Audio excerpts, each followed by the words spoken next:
ছোটবেলায় আম্মু রান্নাঘরে অনেকক্ষণ একা থাকলেই ভাঙচুর করতো। এটা ছুঁড়ে মারতো, ওটা ছুঁড়ে মারতো। জিনিসটা খেয়াল করছিলাম অনেকদিন পর। পানির গ্লাস নেওয়ার জন্য রান্নাঘরে গিয়ে দেখি আম্মু মশলা বাটতেছে, আর উপরে কড়াইতে পেঁয়াজ।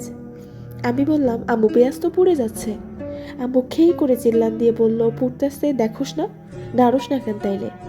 আমি তড়িঘড়ি করে চুলার জাল ছোট করে পেঁয়াজ নাড়তে থাকলাম। এরপর আম্মু বলল, এবার আদা বাটা রসুন বাটা দে, মরিচ গুঁড়া দে, এরপর ধনিয়া দে, এরপর অল্প পানি দিয়ে কষা। এমন করতে করতে পুরা রান্নাটাই হয়ে গেল প্রায়। রান্না ঢেকে দিয়ে আমি চলে এসেছিলাম নিজের কাজে।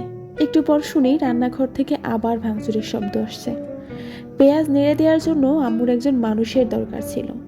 সেই মানুষটা না পেলে আম্মু অস্থির হয়ে যেত, পাগল প্রায় হয়ে যেত, যেমনটা এখন আমি হই।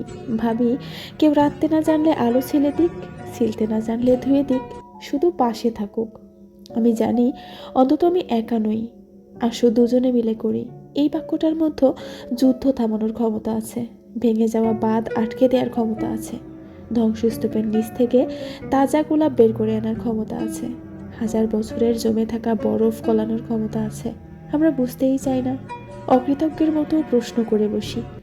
আলো ছেলার জন্যও যদি হেল্প লাগে, তাহলে জীবনে ভাত খাবা কি করে?